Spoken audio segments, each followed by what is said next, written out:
नमस्ते दोस्तों, आम्स्टरडैम की हमारी ये 4 दिन की जर्नी में पहले दिन हम वोलेंडम, एडम और मार्केन घूमने के लिए निकल चुके हैं। तो आम्स्टरडैम के बारे में कुछ बता देती हूँ। आम्स्टरडैम नेदरलैंड्स की कैपिटल सिटी है जो कि अपने कैनाल्स, पुराने बिल्डिंग, मॉडर्न लाइफस्टाइल के लिए फेमस है। लोग इसे वेनिस ऑफ नॉर्थ भी कहते हैं क्योंकि यहाँ पे बहुत सारे कैनाल्स एंड ब्रिजेस है। तो मैं बता दूं, आम्स्टरडैम से 20 किलोमीटर दूर परमानेंट में हमने अपना एयरबीएनबी बुक किया है। परमानेंट से डायरेक्ट ही वोलेंडम, एडम के लिए बस मिलता है, पर हमने वो मिस कर लिया तो हम आके पहुंचे हैं एम्स्टरडैम नूड में, जो कि परमानेंट और एम्स्टरडैम के बीचों बीच एक बस स्टॉप है। वहां से भी सेम हमने 110 वाला बस पकड़ के वोलेंडम के और निकल पड़े। हम बस से उतरे वोलेंडम की जेडेवेग में, और हम सजेस्ट करेंगे कि आप वोलेंडम की जिस स्ट्रट में उतरे जो कि थोड़े ही देर आगे है, जहां से आप फेरी लेके मार्केन तक जा सकते हैं। हम लेट निकले थे तो फेरी बंद हो चुका होगा, इसीलिए हम वहां नहीं गए। हम जेडेवेग में उतरे ताकि हम थोड़ा सा बीच घूम सके। इस एरिया में हमें एक विंड मिल भी दिखा,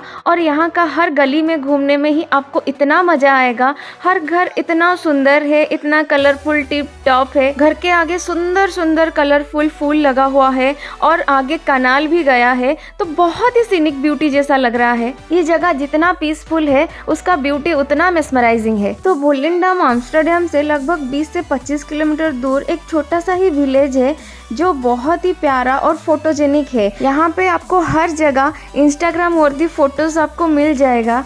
ये जो विलेज है अपना कलरफुल वुडन हाउसेस के लिए, फिशिंग बोट और डॉच ट्रेडिशन के लिए माना जाती है। वोलेंडम की हार्बर एरिया आपको मस्ट देखना चाहिए और यहाँ का लोकल फूड जरूर ट्राई करना चाहिए। आप देख सकते हैं ये पुराना विंड मिल, और घूमते घूमते हम बीच के और आ पहुँचे। छोटा सा ही प्राइवेट बीच जैसा एरिया था। वहाँ जो लोग घर करके रह रहे हैं या लोकल लोग ही यहाँ आके थोड़ी देर बैठते हैं, घूमते हैं। यहाँ पे हमने ये आइसक्रीम ट्राई किया जिसका प्राइस नॉर्मल प्राइस से ज्यादा ही था, और थोड़े ही देर में हम बीच से निकल गए वोलेंडम की दूसरे गलिया में घूमने के लिए।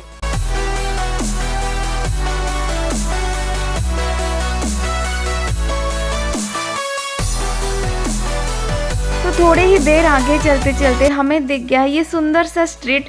आप एक एक घर देख सकते हैं, हर एक घर का डिजाइन सेम है। हालांकि यूरोप में ऐसा ही होता है कि डिजाइन सेम ही रहता है, पर यहाँ पे आप देखिए कोई घर इसमें से एयरबीएनबी होगा, और कोई कोई घर रेस्टोरेंट होगा, कोई कोई घर होगा, नॉर्मल लोग रहते होंगे।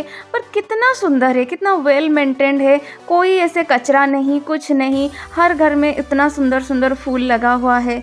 सच में बहुत ही मज़ा आ गया।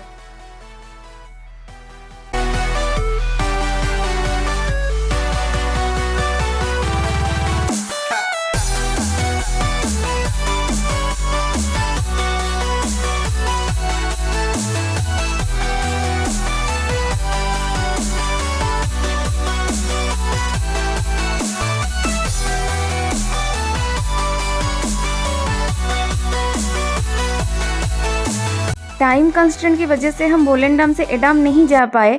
एडम भी वही एक छोटा सा ही विलेज है, सुंदर सा। तो कोई जाना चाहे तो वोलेंडम की जेडेवेग से ही 112 बस पकड़ के आप एडम जा सकते हैं। तो फिर हम निकल गए मार्केन की ओर। मार्केन जाने के लिए बहुत सारा रूट है। बेसिकली मार्केन के लिए हमें 111 बस पकड़ना था। वोलेंडम से आपको 111 नंबर बस डायरेक्टली नहीं मिलेगा, या तो आप फेरी से जा सकते हैं, नहीं तो आप 110 लेके नूड आ जाइए, और नहीं तो 112 लेके आप ब्रूक इन वाटरलैंड आ जाइए। वहाँ से 111 नंबर बस पकड़ के मार्केन की ओर चलिए। ये सारा जो रूट मैं बता रही हूँ ये गूगल के हिसाब से है। हमने भी वही गूगल से सर्च करके ही ये सारा एरिया घूमे थे। ध्यान रखिएगा, आपको मार्केन में, सेंट्रम मार्केन में ही उतरना है। पूरा आम्स्टरडैम वुडन शू के लिए फेमस है। यहाँ पे वुडन शू का एक म्यूजियम भी था। मार्केन के बारे में बताऊं तो मार्केन पहले एक आइलैंड ही था, लेकिन अब एक डैम के जरिए मेनलैंड से जुड़ा हुआ है।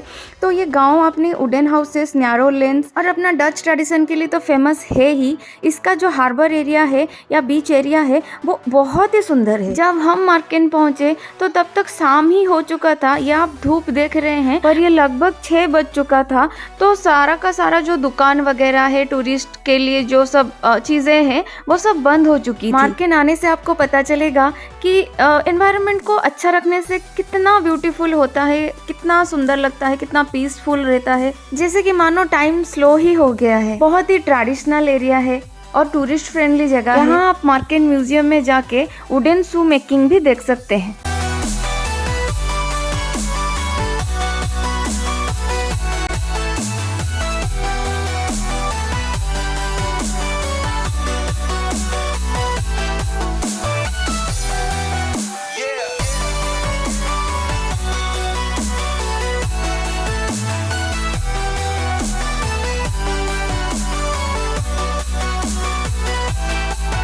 आप मार्केन जाए तो जरूर ध्यान रखें, मार्केन को जो लास्ट बस जाता है वो 7:30 के अंदर ही जाता है, तो आपको उस हिसाब से ही रिटर्न करना होगा। तो हम अभी आगे बढ़ रहे हैं वो हार्बर एरिया की ओर, जहाँ से मार्केन से वोलेंडम हम रिटर्न फेरी ले सकते थे, पर अनफॉर्चुनेटली वो भी बंद हो चुका था। फेरी का जो प्राइस है वो 12 से 14 यूरो के आसपास ही था, मुझे एग्जैक्ट तो याद नहीं, पर उससे ज्यादा नहीं। 3 से 4 दिन का कन्फाइंड ट्रिप के अंदर ये वोलेंडम या मार्केन हम दूसरे बार तो नहीं आ सके, इसीलिए मन में थोड़ा सा दुख रह गया कि जब हम पहुंचे ये सारा कुछ बंद हो चुका था। मतलब ये जगह जब टूरिस्ट से फुल होगा, दुकान सब खुले होंगे, सुवेनियर का दुकान हो, बाकी सारा ट्रेडिशनल दुकान हो, या जब फेरियों का आना जाना चलता रहता होगा, उसी टाइम में ये एरिया को हमें देखना था। पर कोई नहीं, अभी हमें और भी जगह घूमना है एम्स्टर्डम में। हमें जानसेसान जाना है, एम्स्टर्डम के बीच में घूमना है, और लास्टली हमें गेथरॉन भी जाना है। तो ये सारा वीडियो आने वाला है, तो लाइक एंड सब्सक्राइब करना मत भूलिएगा।